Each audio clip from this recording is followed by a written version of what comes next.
So we'll continue here on page 52. Continues with other quotes to substantiate the things that were articulated earlier. Here we have the union with the Buddha text, title of the text. Beyond equality and non-equality, the ultimate expanse of Dharma Dhatu is unbounded. All phenomena are that very space. Space is space, the splendor of all things.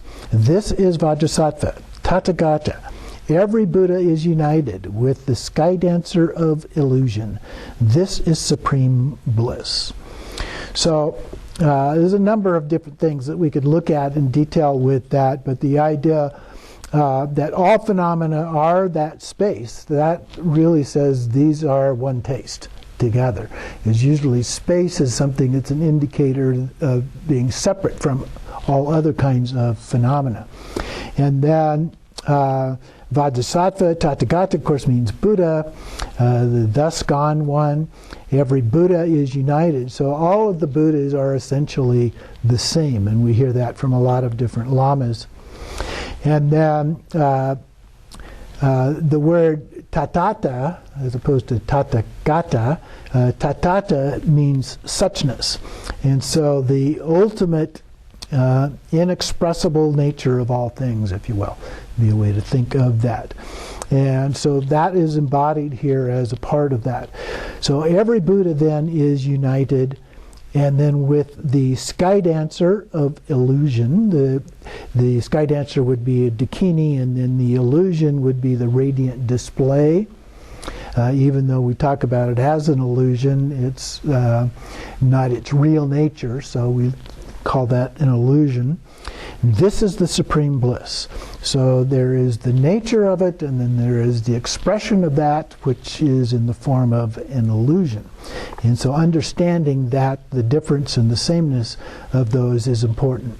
And then from the Haruka Galpo Tantra, the excellent accomplishment is one, Buddhahood consisting of the highest bliss, deep union with the nature of one's mind, perfection of the triple kaya. So that's the three kayas, Nirmanakaya, Sambhogakaya, Dharmakaya. Sky dancer of illusion. It is bliss, the supreme bliss. And so when we talk about bliss in that way, we're talking about a sense of transcendent bliss that transcends even the word bliss itself, if you will, as a part of that. And then from the abridged Kalachakra Tantra that we looked at briefly before, in the middle of that section, that text uses the syllable hong. So hong is brought forth by the unchanging nature. It is beyond all change. So the hong is a seed syllable. Usually we visualize the hong at the heart chakra as a seed syllable. And so that is unchanging. It is beyond change. Although in some forms in Dzogchen we would say it's neither changing nor unchanging. We try to avoid both of those in the context of differences or extremes. But here it just says it's the unchanging nature, but we're talking primarily here about the generation stage. And in the generation stage, we usually recognize some of those words, accept some of those words as they are. And then in the root tantra of Kalachakra, it says here, in emptiness phenomena are neither imputations nor material things. So, like two extremes, if you will. And then when they are seen, it is as when a youthful maiden's face is seen in an enchanted looking glass, which would be a mirror. Now, this is the first of 5 different verses here, which represent the 5 different wisdoms. And so this one represents the mirror-like wisdom, hence the looking glass, looking at the reflection, and associated with Akshobhya, and one of the 5 Buddhas of the 5 Buddha families. So the next verse on top of page 53 then, all things are equal. They will dwell unchanging in the ultimate. They take their rise from changeless primal wisdom. They do not end, nor are they permanently real. So that's equanimity or equality and Padmasambhava. Then sounds that construe a name are all implicit in the sound of ah, and thence arise. Now ah, of course, in the Tibetan alphabet is associated with each of the vowels. So ka, ka, ga, nya, and so forth. So all of them end with that ah sound. But then they have other markings that change that to an oo sound or an a sound and so forth. So, but that sound of ah is implicit in all of the syllables. So all are implicit, the sound of ah, and thence arise. But when the place of the great immutability, unchanging, is reached, there are no names, no things endowed with names. And so this is discriminating wisdom of Amitabha. And then the next one, in the unborn nature, so it's permanent, free of all compoundedness or parts, there is no Buddha, no enlightenment. There are no living beings and there is no life. So it's transcendent, it's beyond words. So if we label it, then that's not it. So this is the all-accomplishing wisdom of Bodhisattva. Then finally, the nature of the ordinary mind lies utterly beyond. It is the primal wisdom, pure of stain, expressed in qualities of luminosity, pervaded by the Dharmadhatu. So this is the Dharmadhatu, Vairochana. So what he's talking about here is this kind of a place. It's ordinary, it's utterly beyond, and so forth. So Dharmadhatu is a place and no place. It's the nature of mind. It just is. And then these five denote the five wisdoms that we were talking about, and then it lists them there: mirror-like equality, all perceiving or discriminating wisdom, all accomplishing, and the wisdom of Dharmadhatu, which correspond to the pure aspects of the five aggregates. So form, feelings, perceptions, thoughts, and consciousness. Then there's a quote here from the recitation of the names of Manjushri. Consciousness is utterly transcendent by its nature. It is primal wisdom in the guise of non-duality. It is free of thought, spontaneously present, performing all the actions of the Buddhas of the triple time. There are no Buddhas first or last. Again, there's all these labels, but we continue at the top of 54. Primordial Buddha lists to neither side. Wisdom is the only eye that is immaculate. The one who has the wisdom body is the Tathagata. So finding characteristics, and yet they're not characteristics, if you will. They can get us in trouble as a part of that. And then continues with, definitively freed from every obscuration, it rests in evenness like space itself, transcending all defiled emotion. It is knower of the no time of the triple time. So the no time of the triple time, sometimes called the fourth time in Dzogchen, is the time beyond time. So again, it's using these words to try and help us understand the idea of something that is transcendent. It is beyond all of these labels that we tend to put on it. So in our practice, the best thing that we can do is not use those labels, to go beyond that. And so in the generation stage, which primarily has three parts, although it may have many different additional sections to that, but the first part is the visualization. And in a text, a sadhana text, we would have a description of that visualization. And then we do the mantra. That would be the second part. And then the third part is we dissolve all of that into emptiness. Poof. Okay? So then we get that experience of going beyond all of the concepts. We used concepts to describe the deity.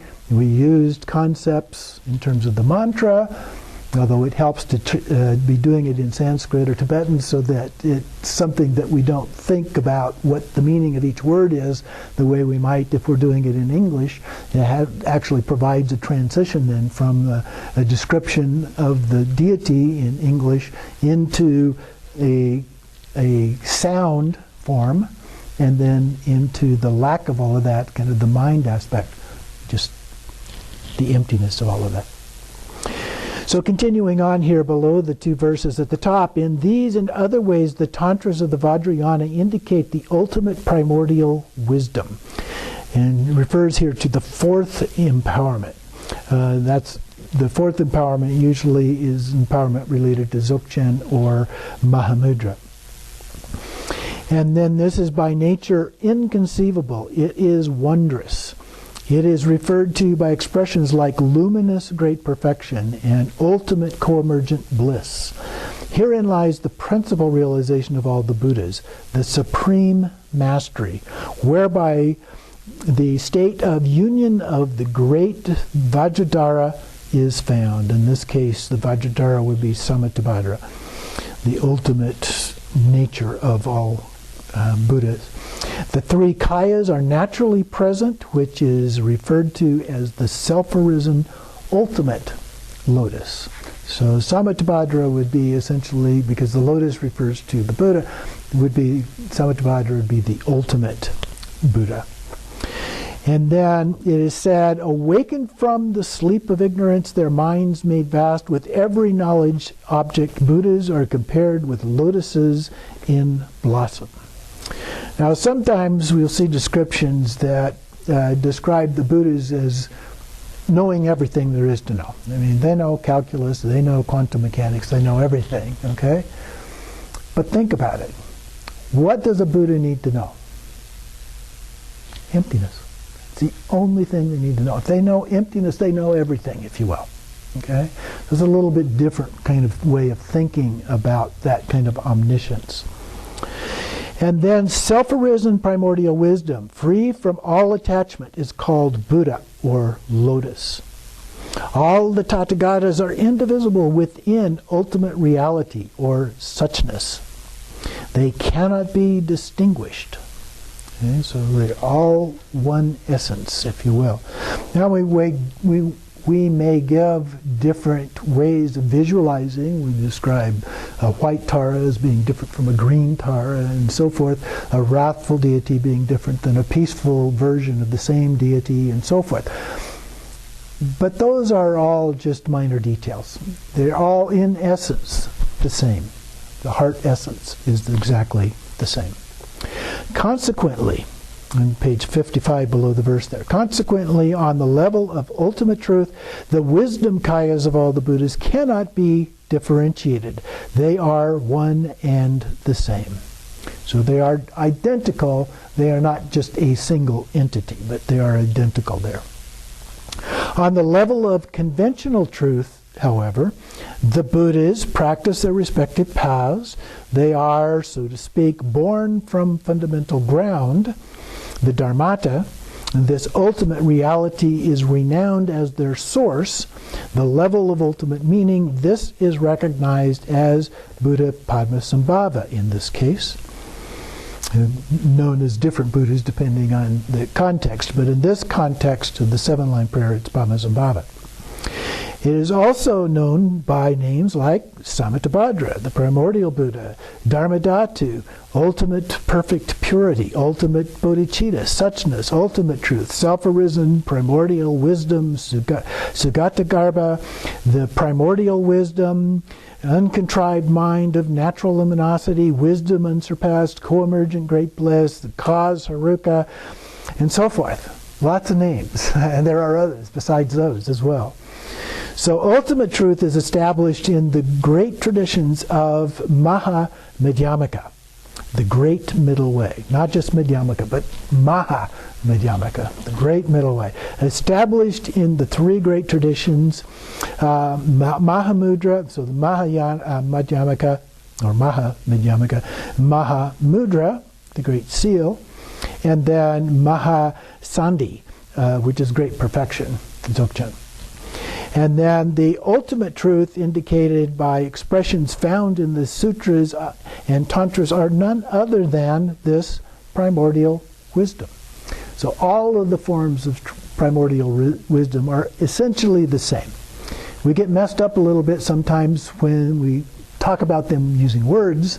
We talk about them. And so that can create different ideas of what something is. But we have to be very careful about using words.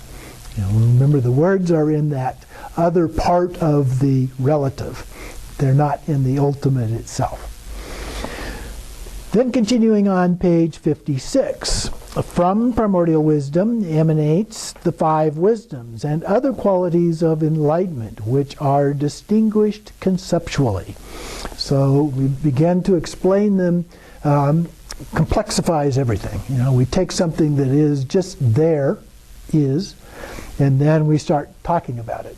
Okay, so we're adding different concepts, words, and expressions as a part of that. We conceptualize it. This is the ring of many Dakinis, which encircles the primordial wisdom, manifests in an inconceivable display. So we can think about it as being around Guru Rinpoche as the deity in this. So all of the Dakinis filling the sky. And so this ring of many Dakinis is the language that's in this particular translation about this. So they encircle Guru Rinpoche as a part of that. Or in a refuge tree, you have all of these beings around the outside of Padmasambhava as a part of that. Or any other refuge trees. They tend to have variety, usually in clusters with certain connotations to them, but all the way around. Throughout this ultimate reality, below the verse there in the middle, through this ultimate reality is the primordial nature of the mind of every being. Primordial nature of the mind of every being. So we all have that nature. It is nevertheless something that has to be actualized on the Mahayana path. Through the empowerments received and liberating instructions in ordinary state of mind, this nature is like a beautiful statue hidden inside a lotus and called Sagatagarbha, or Buddha nature. So we talk about it as being like, in this case, a statue, a beautiful statue hidden inside of our heart chakra. That's our Buddha nature.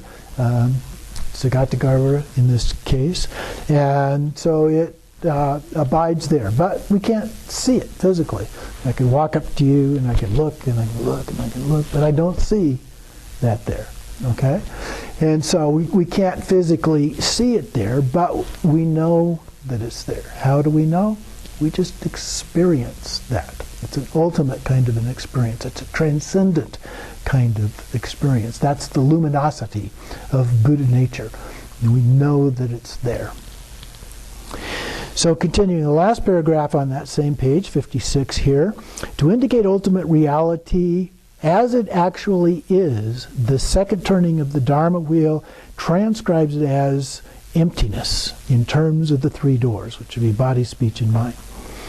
And the third turning of the wheel, which had to do with Buddha nature, refers to this as primordially and spontaneously present kayas, bodies, and wisdoms. These 2 views complement each other. So the kayas and the wisdoms, so the Buddhas and the wisdoms of each of those Buddhas. So it's easy to think of in terms of the 5 Buddha families, because there's a specific Buddha identified with a specific wisdom aspect. Continuing on 57 in the third line, in this way the authentic ultimate nature may be actualized thanks to the pith instructions of Vajrayana. We'll get to pith instructions a little bit later on. When this occurs, we arrive at the heart of the view of the sutras and tantras. So that's the essence, the heart of the view. So we have the view, the heart of the view is the essence of that view, our understanding of that. Free from doubts, we come to certainty about the ultimate reality. So that's part of the process, is going through this, and oftentimes that's a matter of following the pith instructions. How do we arrive at a degree of certainty about these teachings, about what the meaning of the teachings are and the experience of this heart essence that we're talking about here? The primal wisdom and the inseparable union of appearance and emptiness. And then with the words, "In your footsteps practicing, we follow you." Again, those words come from the actual prayer itself, this translation of that. "If by means of the view and means of meditation, we will come to realize it." Or by the means of view and meditation, we will come to realize it. "Primordial wisdom will manifest. All impure ordinary perceptions will be transmuted into pure wisdom and will thus be blessed. If this has not happened, however, and if the dreamlike experience of samsaric suffering continue, we invoke the Guru with the words to grant your blessings." So we're asking Padmasambhava to grant us blessings to help us overcome this, what he refers to here as dreamlike experience of the suffering of samsara. So it has this illusory quality. I think we have to be careful about saying that it is an illusion per se. In a way it is, but it also can be a little misleading if we think about it. It's easier and better, I think, to say it has an illusory quality to it. So it's not the way we think it is. In many ways, it's not the way, including the way we're describing it here, but even from a scientific way, it's not the way. We don't see photons. Well, in a way we do, but we don't actually physically see each photon that's coming into our eye, for example. We don't see atoms. We can't see the radiance of energy and all this kind of stuff. And so it's an illusion. It's not the way we think it is.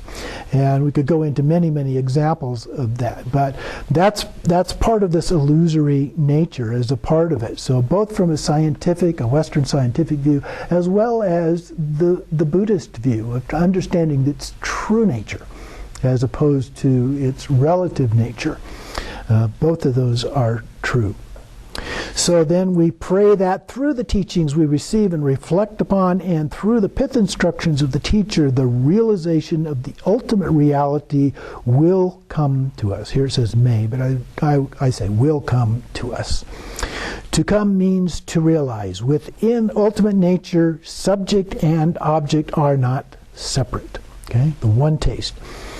That we might come to this state and attain its realization, we pray, thereby expressing our aspiration. That's what our request is, that we are able to do that with the help of Padmasambhava and his blessings, when we receive the blessings. And so when we do the practice and we recite the prayer, then we feel like we're actually receiving those blessings. And those blessings enable us then to use that to understand the true nature of things and then overcome samsara and realize the ultimate nature. So in various stages of the path, these stages are progressively more effective for the realization of ultimate reality, until finally the primordial wisdom transcending the ordinary mind is reached. And so there are various ways of going about this. We look at different branches of Buddhism generally, we look at different branches of Tantra and so forth. There are various ways that we can go through this process. But it's not just instant realization. Or we may have some kind of instant satori, as we would say in Zen, but suddenly it's not there anymore. And then we get it again. And then it's not there. So it's a process of going through this over and over again. Some people go through it in a much more gradual kind of process. Some people go through it very quickly, or they go quickly and not, quickly and not, quickly and not. So various ways of approaching this and the experiences of this as a part of it.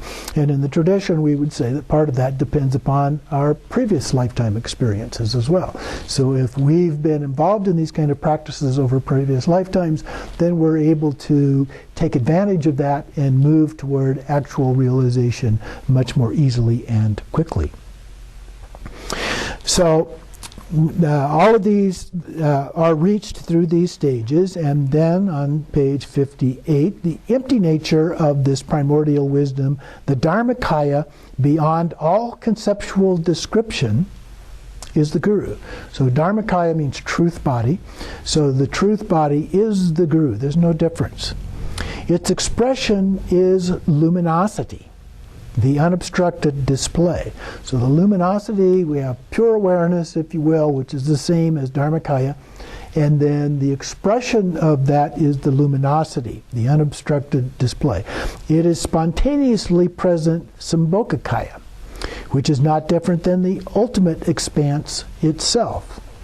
So Dharmakaya and Sambhogakaya are in essence no different. It's the orange color of the orange versus the shape of the orange. Okay? And this is Padma. So we have the Guru and we have Padma. The indivisibility of these two is pervading compassion, which arises as the display of samsara and nirvana. And so compassion here, in Dzogchen in particular, the word compassion gets used in a slightly different way than it's used usually in Mahayana, where it's talking about loving kindness, compassion, and those kinds of things. But in the Dzogchen tradition in particular, usually talks about that in terms of ordinary and ultimate. And so in an ordinary sense, that would be the way that we normally think of compassion. So loving kindness and compassion would be a part of that. But there's also an ultimate kind of a nature to that as well, which is the manifestation of the display. Okay, so when we talk about here the luminosity or the Sambhogakaya, well, this also, compassion also is similar in that it manifests as the display of those things. And so this arises as the display of samsara and nirvana. Like a wish-fulfilling jewel, it fulfills the hopes and wishes of an infinity of beings. This is the siddhi, the accomplishments. And then the syllable hung, the seed syllable, endowed with the five wisdoms, is the seed syllable of the enlightened mind and symbolizes the self-arisen primordial wisdom. So all of those things then come together. And so that then is one way of seeing this from a generation stage point of view, sort of, kind of, because it brings in a lot of language that's common to Dzogchen and so forth. So it's a little bit different than just a straight generation stage view of that, which might be part of why Khenchen Lama likes this, as it does have that element of Dzogchen embodied in that. So that concludes the presentation part for this week. So next week we'll take up the next description, which is based on the path of skillful means, which is focused on highest yoga tantra, and in particular the completion stage aspect of that.